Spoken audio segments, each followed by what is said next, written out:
That.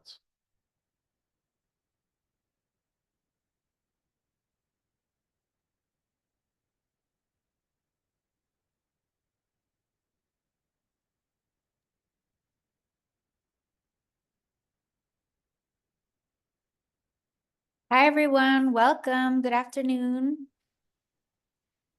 As you come in, please write your name in the chat, where you're coming from today. We're super excited about this topic.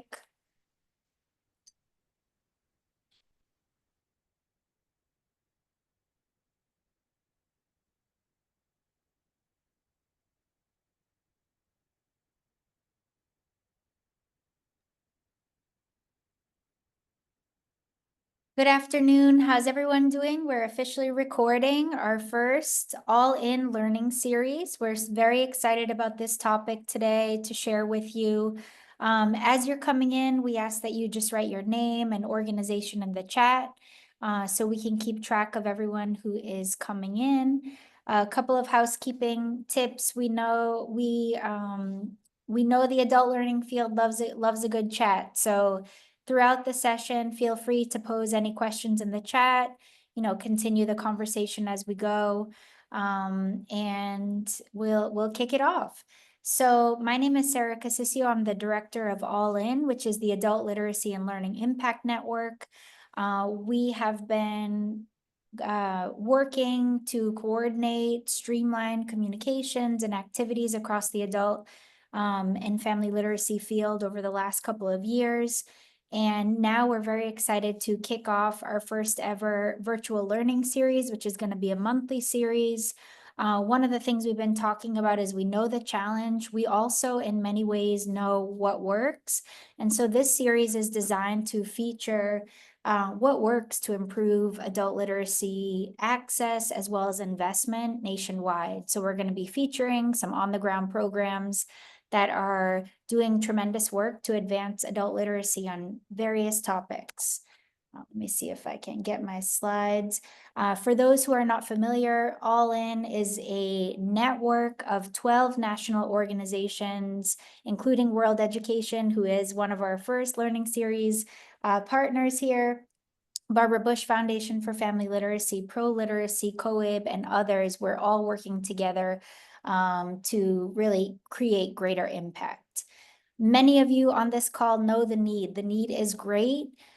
We recognize that over 40 million adults in the United States have foundational literacy needs, whether it's reading, digital, just plug here, the new data comes out next year, which is out of the USPIAC results. But as of now, it's still about 1 out of 5 who really need those foundational reading skills, English skills, digital skills, as well as, for example, adults in incarcerated settings have a higher percentage of individuals in need of foundational skills.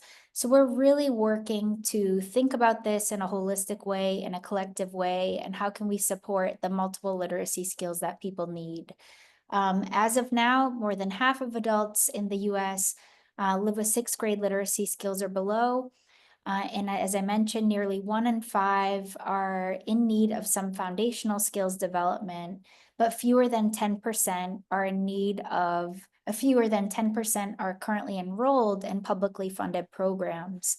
That is not to say we're not reaching more learners than that. And part of this series is to showcase various ways, methods, modalities to connect and support learner skill development, including learning circles, which we're going to hear about today.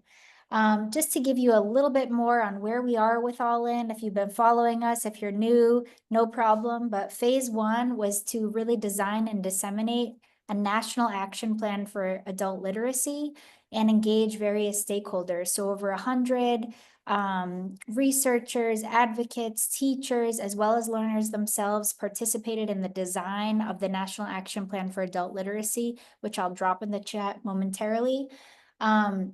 We've just completed phase 2. So the first 2 years of our work was really figuring out what the priorities were, getting some what we call points on the board to support local programs, such as a small grants research project that we did, And we've also conducted some really great market research among employers, policy influencers, and most recently adult learners. Stay tuned. We're going to be releasing that in the new year through one of our future learning series.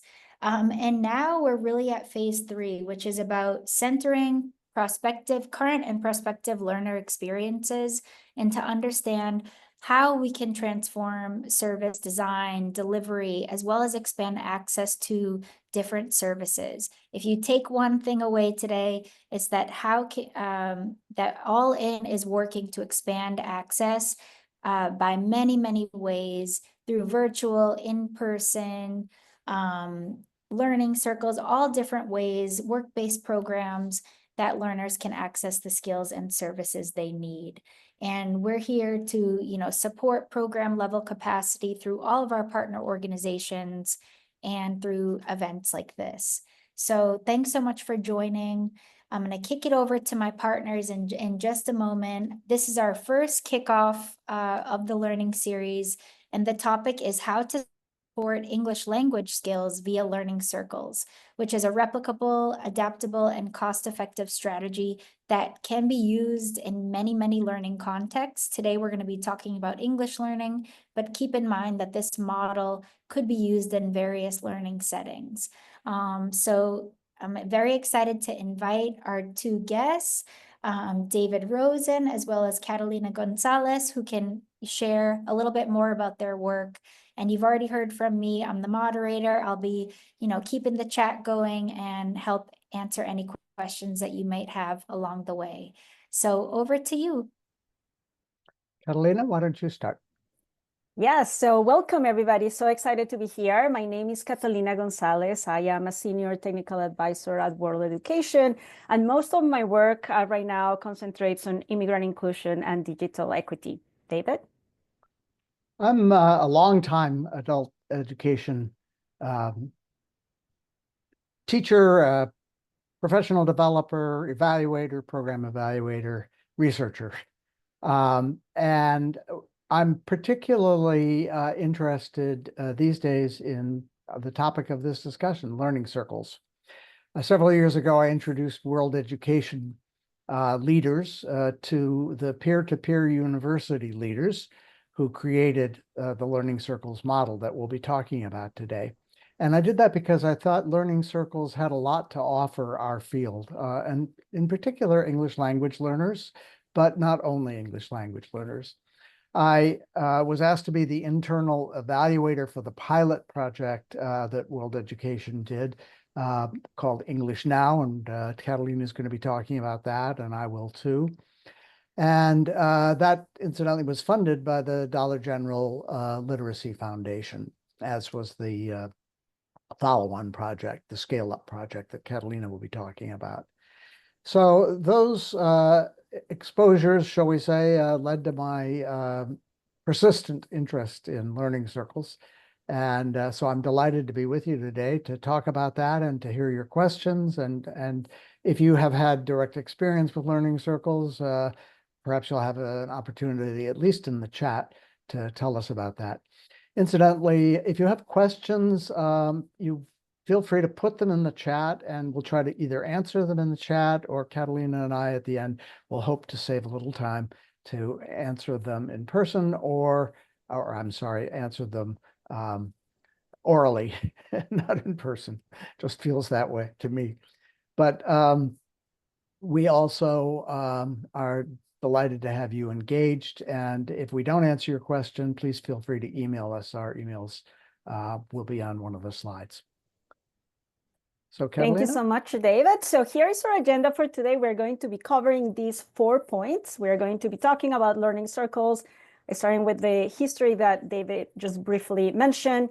Then we're going to be talking about where do learning circles thrive, how to create and facilitate learning circles. And then finally, we're going to provide some training opportunities and additional resources that you can explore on your own.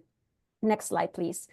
So here are some key points for presentation today. And we will discuss this in more details as we go through the presentation. But learning circles can, number one, support English language learners currently on waitlist. They can leverage existing online learning resources. During COVID, many states and programs invested in online learning opportunities, and the learning circles are a great opportunity to ensure that those resources already available are put to good use. Number three, learning circles are a cost-effective strategy to provide services. They help you engage volunteers in a structured and effective manner. They facilitate peer learning and foster opportunities for learner leadership, and they could definitely provide reportable program outcomes. So we're going to be talking more about these 6 points. I'm going to pass it now to David to start with learning circles. Okay, thanks, Catalina. Could we have the next slide, please? I'm going to be talking about what a learning circle is. So think of it as a study circle, which you might already be familiar with, that meets in person, generally in person once a week, perhaps 90 minutes to 2 hours, and that has an online instruction assignment in between the meetings. And so there's usually an online curriculum or online course or a structured set of online lessons that the participants in the learning circle all are asked to do. And that's a really important part of the learning circle, I might add. Incidentally, everyone in the learning circle comes to that learning circle because they have the same particular interests. So in this case, it's English language learning, although that obviously could be at different levels and could be with different emphases in terms of the particular purpose that the individual has for improving their English language skills. A little history here before we get to that slide. I want to tell you a little bit about, I mentioned Peer-to-Peer University. This was a spin-off project of the Massachusetts Institute for Technology Media Lab. And they created this model, and the model is very simply a combination of that in-person meeting and the online instruction. But a key feature of this is supporting what is peer learning, hence it's called peer-to-peer. It's university, but it's not really a university. It's a metaphor for a learning organization.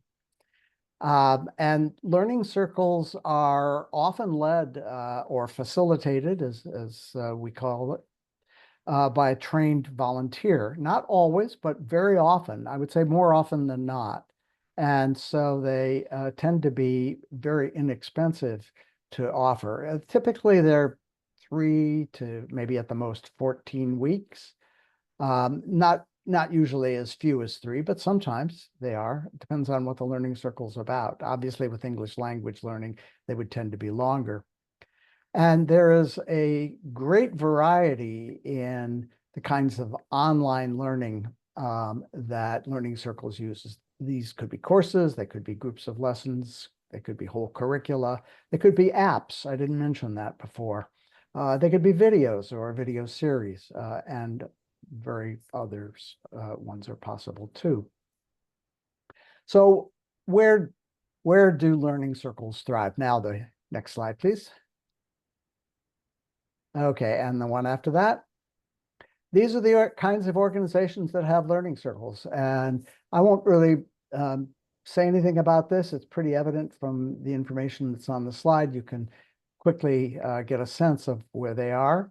I must say one thing, and that is that in the beginning, they were primarily in public libraries, and not only in the US, but all over the world. In fact, at one point, the greatest number of learning circles was in the public library of Nairobi, Kenya. I don't know if that's still the case, but we'll not be talking about the international part of this today. We'll really focus on what's happening in the US. Next slide, please. So how are learning circles used in our field? And our field, by our field, I do mean broadly. Sometimes I use the term adult foundational education, which includes English for speakers of other languages, basic literacy for native speakers of English, basic skills, adult secondary education, and transition to post-secondary education. All of those things and more that you may be familiar with if you're working in this field. So first of all, English language learning is referred to often as ESOL, English for Speakers of Other Languages, or ESL, English as a Second Language. And one of the main purposes that learning circles have been used for are for people on waiting lists for English language classes. And at various points before the pandemic and since the pandemic, those waiting lists have been long, months, in some cases years long, to get into a free English language learning class. Another way that they're used is supplemental learning for people who are already in an English language learning class, but who want to do more, who are on a fast track agenda to improve their English language skills. So it provides them an opportunity to practice and to reinforce concepts that have been taught in their classes.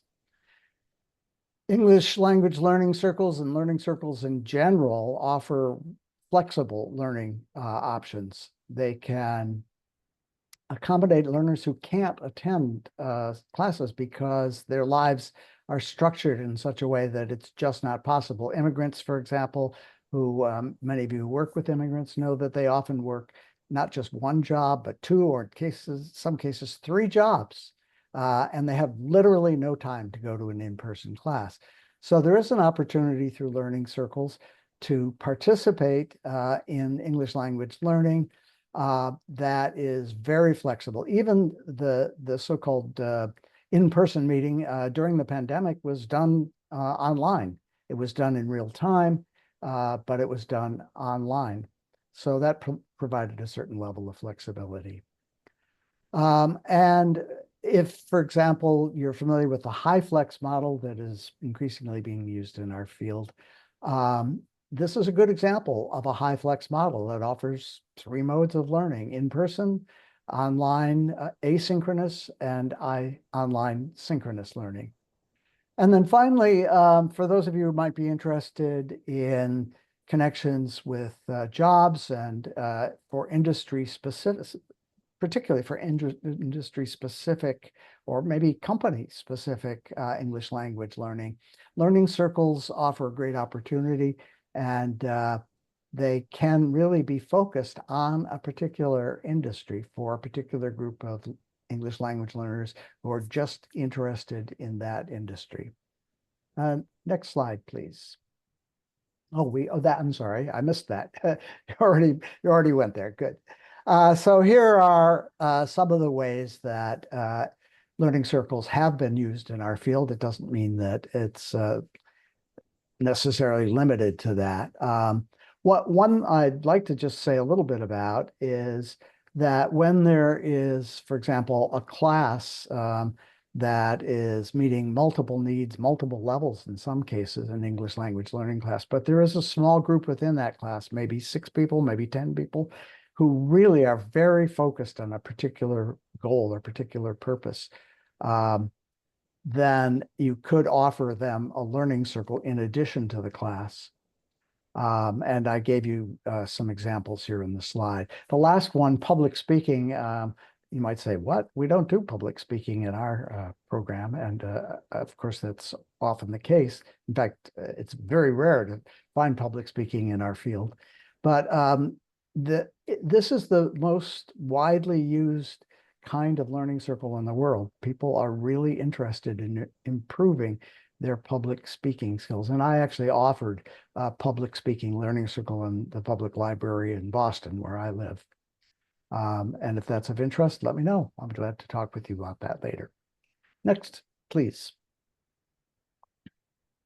Thank you. So as you can see, the learning circles are very versatile and flexible. We're going now to talk about the English Now learning circles. And if you can send me to the next slide, people can see a little bit of this conversation there. So this initiative, English Now, it started as a pilot project in 2016, and it involved 5 programs.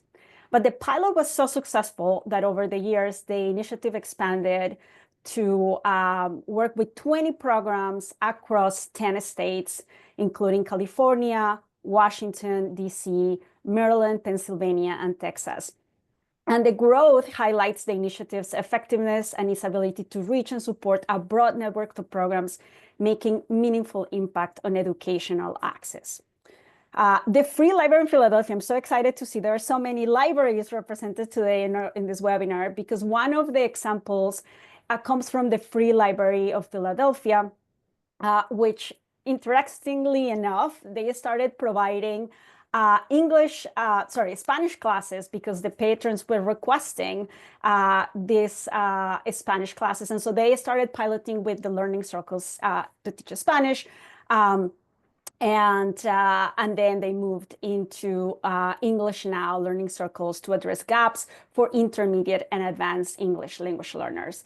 And what they were doing is these learning circles at the beginning use Mango Languages, which is already an online language training platform that the library offers a subscription or has a subscription to. And the group will meet weekly at the library with online work taking place between sessions. And then a volunteer will, when they go together again, will project Mango on the main screen and facilitate practice sessions using the online platform.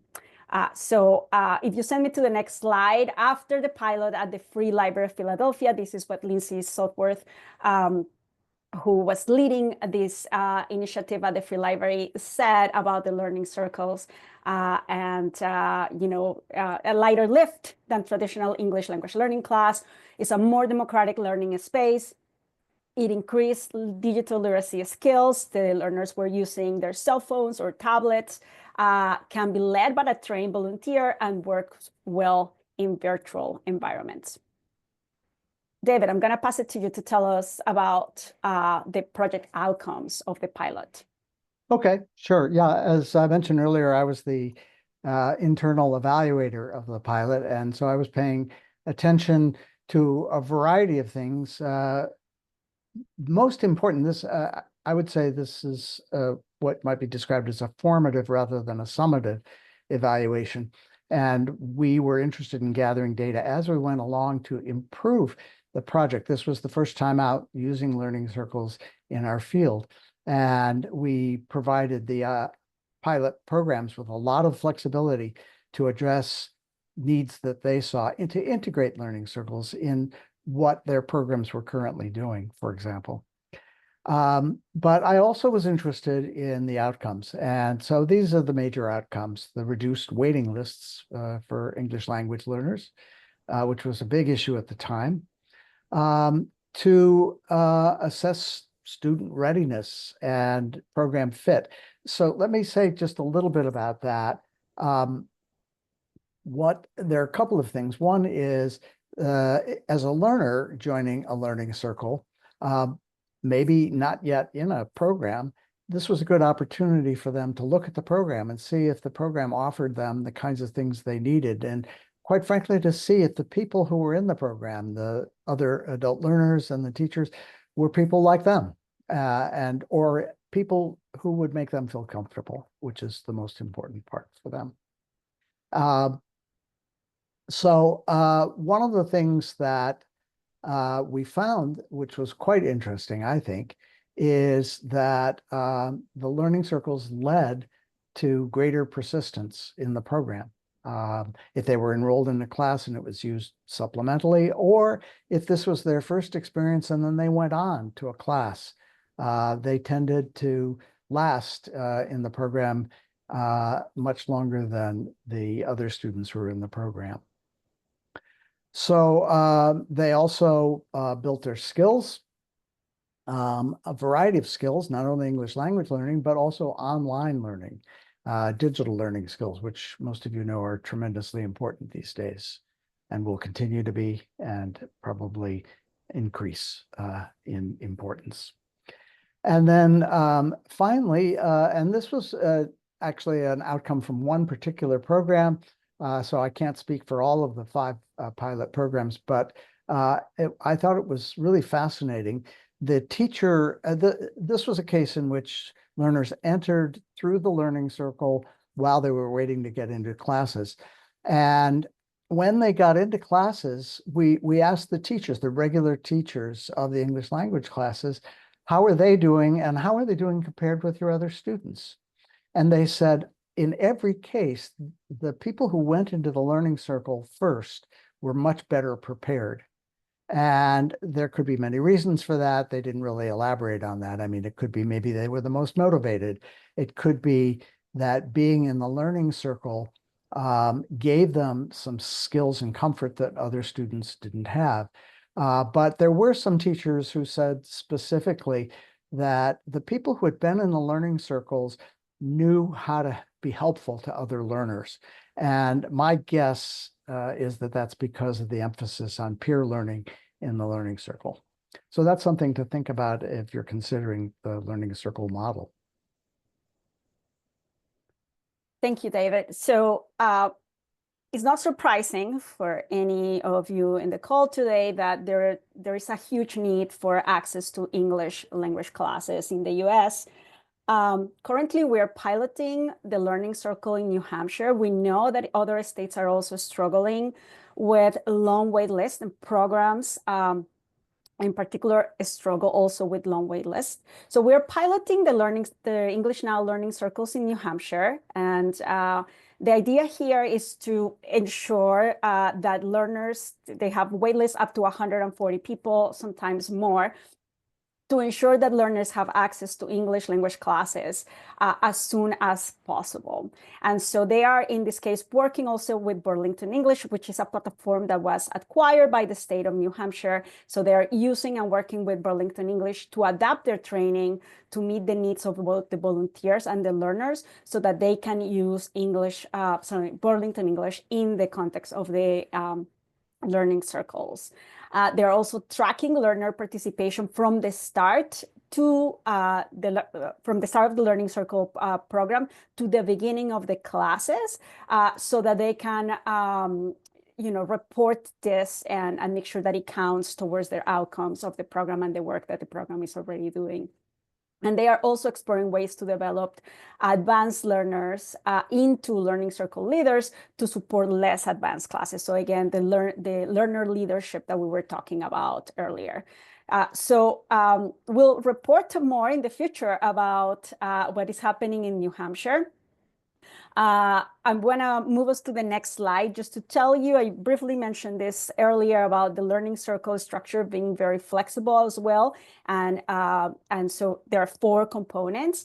There is a check-in at the beginning of the class. There's an online learning component. I mentioned at the free library, they were using programs that they had at the library already available. In the case of New Hampshire, they are using Burlington English, but we know through the pilots, they have used multiple online learning tools and opportunities through the X Prize. For those of you that remember a few years ago, learning circles were also used in the context of the X Prize. And then there's a group activity where the group comes together and works in groups, and then there is a wrap-up activity, and then the learners in their waiting between one session and the next, they can practice again in the online learning platform that they are using. So again, the structure is very flexible and not only can be used in the variety of contexts that David mentioned earlier, but also the structure is easy enough to be used by anybody. If you send me to the next slide, please. So here's in summary, the learning circles are a strategy, as we mentioned several times right now, to expand access to learning opportunities, in particular for English language learners, because we know there is a huge need for access. There's an opportunity also to build learner agency and confidence through peer learning and leadership development opportunities. It builds a strong sense of community. It increases learners' comfort and expertise using digital devices for learners. We talk about digital resilience these days, so this is a great opportunity to bring online resources and online and tech devices to the context of the learning, and then prepare learners for formal classes when and if they become available. So again, it's an interesting model to explore. I'm going to pass it back to David. Great. So who can do this? And the answer is almost anyone, which doesn't mean that it's easy to do. Sometimes it's more challenging than traditional ways of offering instruction, but usually it's not that difficult. And as an example, libraries, I mentioned that before, adult foundational education programs, including, of course, English language programs, Affordable housing programs, where there are partnerships, for example, with an adult foundational education program. Community health centers, not many examples of this, but there are a couple. Domestic abuse shelters, just as examples of what kinds of organizations could offer learning circles, ideally in partnership with our field, but not necessarily. Some cases they do it on their own. Community-based organizations, for example, that don't really offer an English language program might create a learning circle. And as Vinod mentioned earlier, there's a good example of learning of a community-based organization for immigrants in, I think it's in San Diego, that does that. And it's really a learning circle situation using the Learning Upgrade app. Next slide, please. So who is it who leads a learning circle and what is their role? I mentioned that we call them facilitators, and there's a reason for that, and that is they are not really teachers in the traditional sense. The source of information and skills really comes from the online curriculum or course or a set of organized lessons. The person who leads the learning circle facilitates learners' learning. And a very important part of this, I mentioned this earlier, is peer support. In other words, helping learners support each other. And I want to give you a quick example of that. One of the community-based programs in the pilot program in the Boston area had a fairly high level group of English language learners. And when they joined the learning circle, they didn't know each other. Nobody knew each other. And they came from countries all over the world. And so they didn't speak the same first language, but they all shared some English language learning. And the other thing they discovered they shared, we didn't know that at the time, but you won't be surprised to hear this if you work with immigrants, is they all had smartphones and they all used WhatsApp app.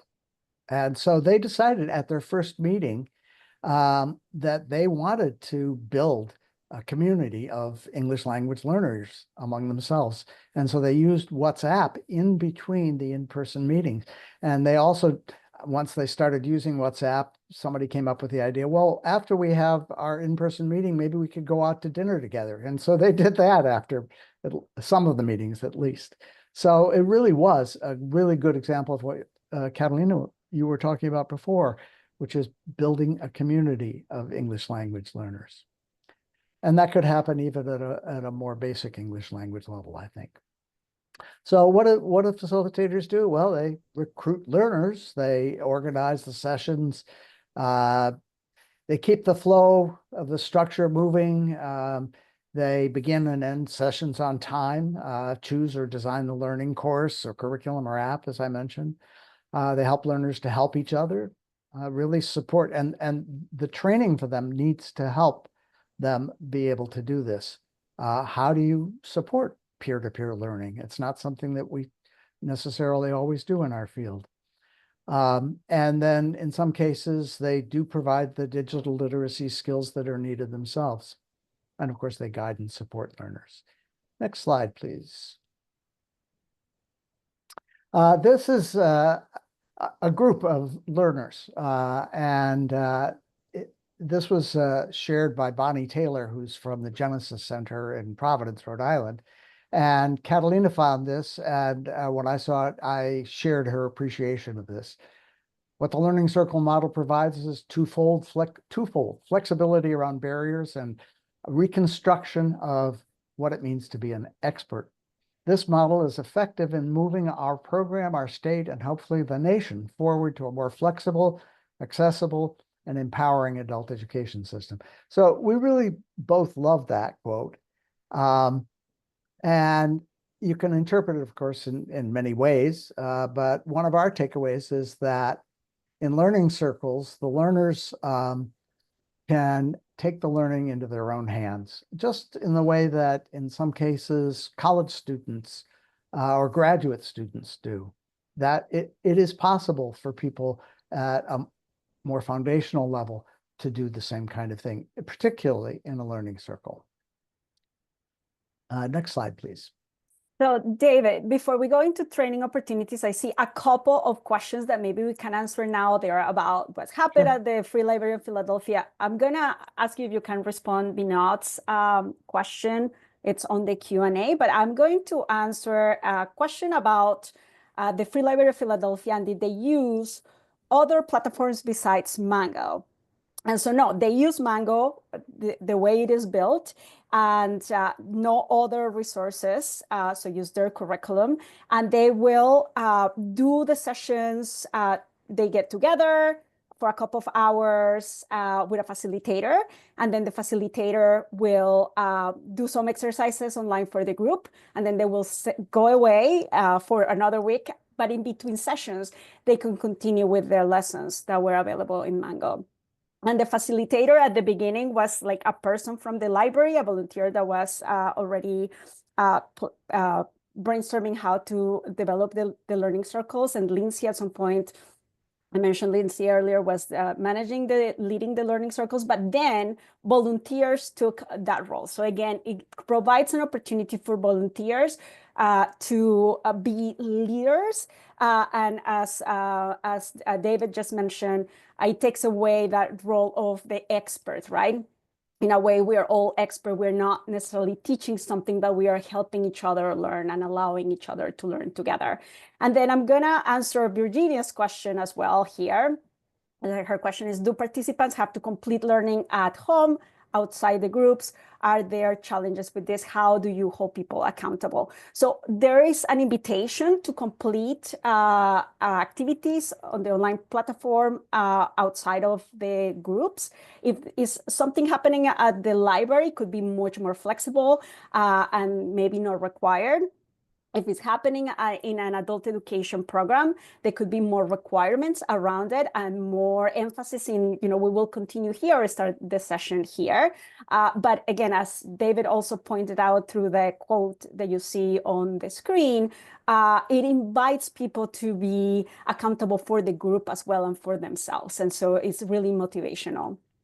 And then to Melanie's on the chat about placement systems. David, do you want to add something about that? The question is, what is the placement system?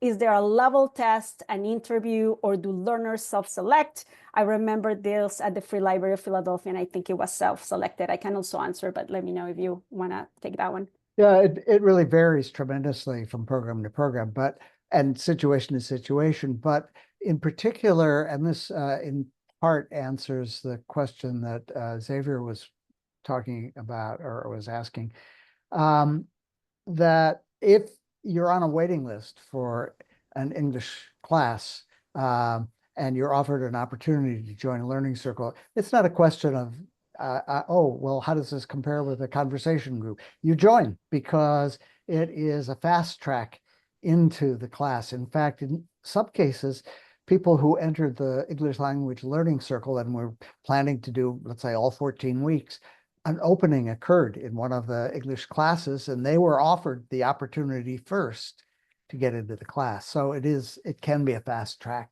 So that's one answer.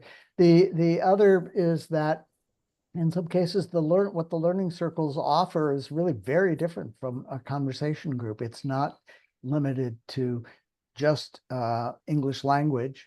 It's English language with a particular focus. And as I mentioned earlier, particularly where people are all interested in the English for a particular kind of job or career.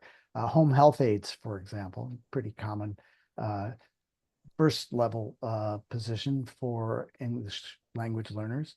And they really want to learn the essential vocabulary to do that job and to do it well. And so they understand that this is really going to meet their needs immediately. And so whereas a conversation group might meet the needs more broadly or the more focused needs of whatever the day are, or if it's structured by a teacher, whatever the teacher's interests are, the learning circle, particularly as it's promoted, tells them what kind of learning circle this is, and they can self-select. I want to add to that answer as well, and this is to answer Xavier's question in particular, and it's that In New Hampshire, we have seen that as well. But I think one thing that is helpful is to be very clear about the expectations for the learners, right? Like this is a learning circle that will prepare you for the class when the class opens. So there is a way also of being very clear from the get-go about, what the learning circle is and what is the goal of the learning circle and after the learning circle. There are so many great questions coming in, and I think we have enough time to answer a few more before we go into resources. Is that okay, David, Sarah? Sure. There is a question from Chandra about given that most of eligible ESL, ESOL students may face challenges of digital literacy to participate in the learning circles, how do you integrate basic technology skills into the curriculum to make sure they are readily on board, ready to be part of the program? So Chandra, that's a great question as well. And so one of the first sessions during the learning circles will be, for example, if you're using Burlington English or any other platform, will be to make sure that the learners know how to download apps into their phones or tablets, know how to log in, strategies for safe passwords, how to navigate. So some of the initial sessions will be about that navigation, online navigation, so they are familiar with the platforms. So that is one opportunity to emphasize that. And then throughout the collective sessions with the learning circles, the facilitator or the peers can also support. And the peers are really great support systems in that instance as well. So the learning circle facilitators can create opportunities for peers to support each other with strategies online or what's working or what's not working, or to help each other with things like that. Let me know if that answers your question. And then, David, can you answer Vinod's question about challenges of scheduling work family? Do you see the question? I can also No, read it I for you. don't see the question. So it's how do challenges of scheduling, work, family, and transportation affect how or who is able to participate? Do virtual learning circles overcome this, or do we lose the magic of in-person relationships? Well, there are a lot of parts of that question. I'm not sure I have time to answer all of them, but one of the things that many of the participants, when I was doing the internal evaluation of the pilot program, many of the participants said that this was the only way that they could participate because they did have 2 or 3 jobs. And in some cases, the learning circle was actually offered on a Sunday because that was the only time that people really could come in person. And remember that it's not just the in-person time that is important here. And this, I think, answers a question somebody else answered, which is the instruction in between, the online instruction, an important part of this? Yeah, it's essential. If people don't do that, they don't benefit from the learning circle. So, and that's made really clear by the facilitator. And for example, in the meetings after the first one, the facilitator usually begins a meeting or fairly early on in the meeting saying, okay, in doing lessons, whatever they were, 3 and 4 that were assigned in the XYZ curriculum or app, did anybody have any difficulty? And so it's very much integrated into what happens in the in-person part. I want to also try to answer Sarah's question about, and in fact, I think, Sarah, you had asked the question about completing the at-home work. But you asked another question about the placement system.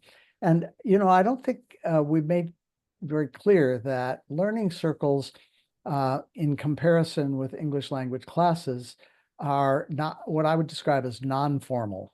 In fact, in the rest of the world, adult education is very often called non-formal education, and it is less structured. So there isn't necessarily a placement system. In many of the learning circles, the answer is really learners self-select. But it can be part of a formal education system. And Catalina, maybe you'd like to talk about the state you've been working with where learning circles are actually part of the WIOA funded program, right? Yes, yes, yes. And so, and also to add to your answer that, for example, in the case of the Free Library of Philadelphia, it was a multi-level circle with the Spanish speakers, right? So the patrons, again, requested Spanish classes. And so the library offered this, and it was a multi-level class. With the English language learners, it was more around their specific skills. And in both cases, in the Free Library with English learners and in New Hampshire, they are using CASAs to assess the learners. So they will assess the learners, and then they will be placed in a learning circle at their level. And then they will track participation throughout the learning circle. And also gains at the end. So they can actually track outcomes and count that towards the outcomes of the program as well. So there are opportunities here as well for more formal education or informal education, as David mentioned earlier. Sarah asked another question, which is, which English proficiency levels are best suited to this type of learning? And the answer is all of them. And when I say all of them, I do mean true beginners. But you might say, how can this possibly work with true beginners? It has to be adjusted. So for example, the in-person time is greater than 90 minutes. It might be 3 hours a week. And it is in almost every case facilitated by a trained ESOL teacher. A good example of that was in the Notre Dame Education Center pilot. In Notre Dame is a community-based education program in Boston. And the ESOL teacher did the learning circle right in the class. So that's unusual, but he did it because he knew that true beginners would not be able to use the learning circle in the way it was originally described. And that, I think, is great. I mean, that's what we want. We want teachers to adjust to the needs of the learners. Okay, so maybe we'll move into the next section, and we'll give you more tools in order to be ready to prepare and run learning circles. So here are some learning opportunities or training opportunities available to you. If you can please send me to the next slide. David, I'm gonna let you talk about this one first. Okay, so there are really all kinds of skills, but I do want to make clear that not every facilitator needs all of these skills. And in some cases, if there are, for example, a number of learning circles offered at a program, it might be somebody else who's recruiting the adult learners for the learning circles. It might be the intake person who has some additional training to offer to incoming students or students who are on the waiting list, learning circles as an option. And it might not be recruiting at all.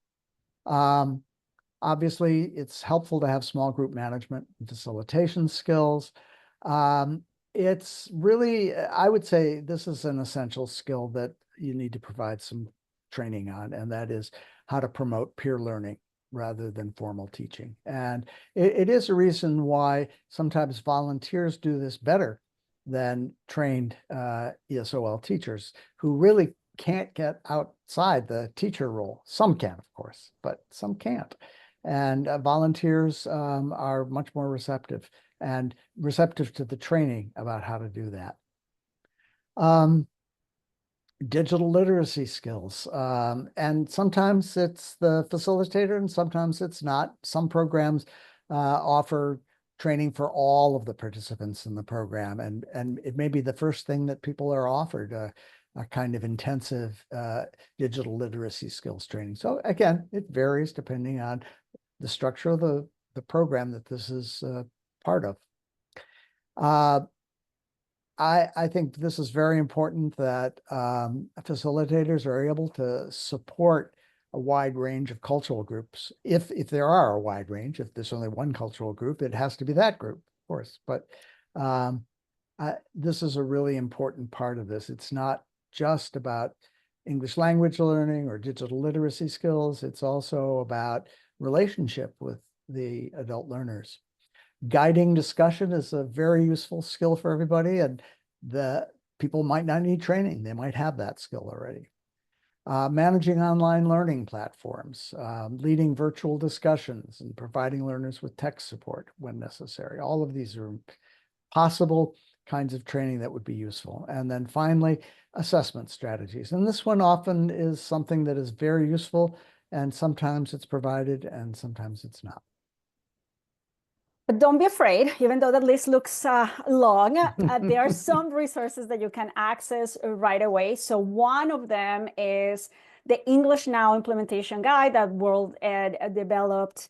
We're going to put the link on the chat, and thank you, Sarah, for helping us with the links.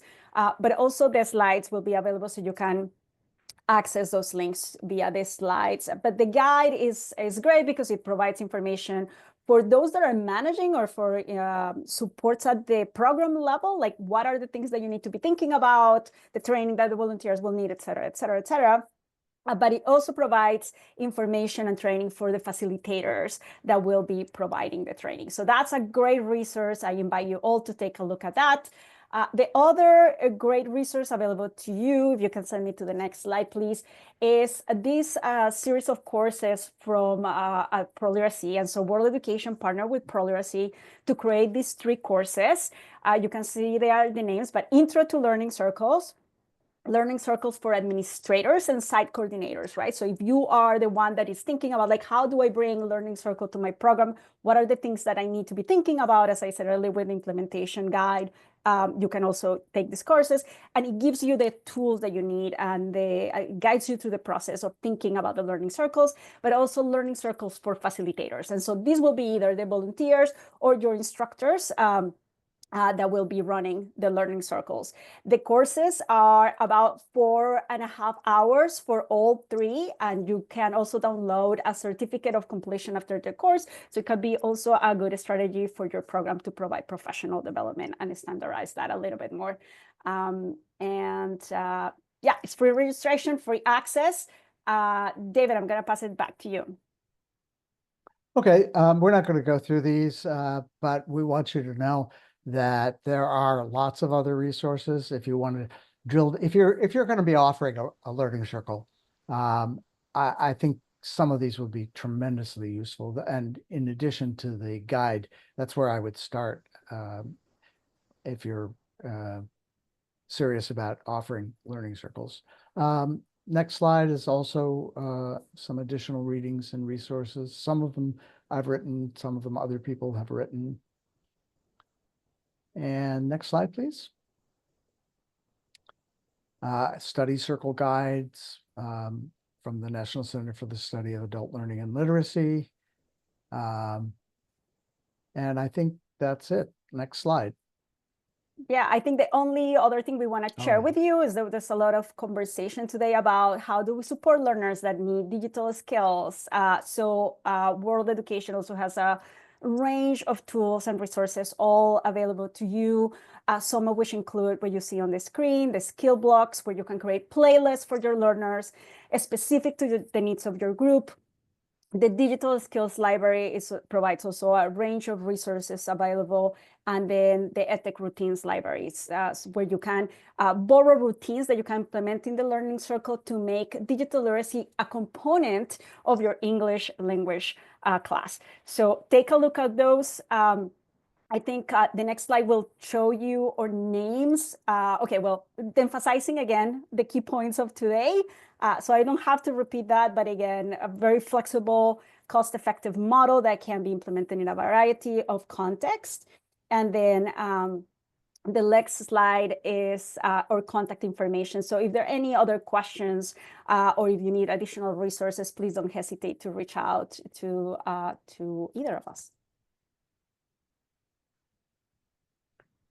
Did we miss any questions, or did we answer all of them?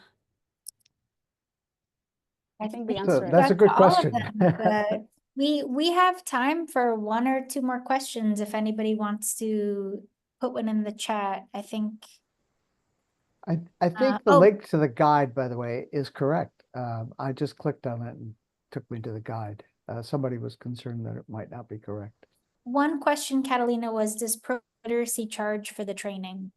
So no, it's free. So you can register, you go to the platform and you register, and then you will have access to these courses. If you have any issues, contact me.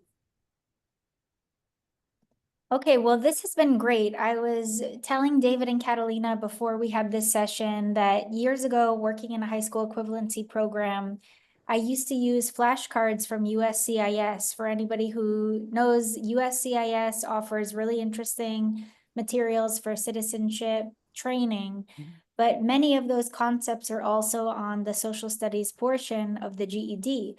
So for English learners, we used to practice English, use the flashcards, and it was a supplement to the social studies class for the high school equivalency. At the time, I didn't really know I was doing learning circles, but I said what we were missing was the online component. But still, this kind of model, I think, at least in my experience working with learners, it feels more low stakes, but high gain, right? So there's confidence building, there's language building, there's community building. So love to see like the more formal model that everybody can replicate. It's cost effective. You know, you can work with volunteer facilitators. So just reiterating, you know, the power of these kind of community models. Now more than ever, you know, moving into this 2025 and beyond, we need more opportunities to build community and support not just immigrant and English learners, but all learners in the adult ed system. So stay tuned. I was hoping to have a little bit more detail here, but we're still working it out. Next learning series, this is the first one. So in the chat, let us know if you feel this was helpful. Give us a thumbs up, give us a heart or a star emoji. But we hope this is like very practical, hands-on information that people can take, learn from each other.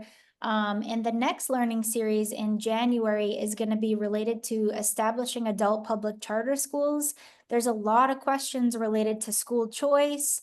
You know, what does that mean for adults? What does it look like to establish a charter school model? I'm based here in DC, and, you know, there's quite a lot of, there's 10, you know, very successful charter schools here in the community, and what would that look like in other communities potentially? So learning about different models, different ways to engage learners and create access is the goal of this learning series.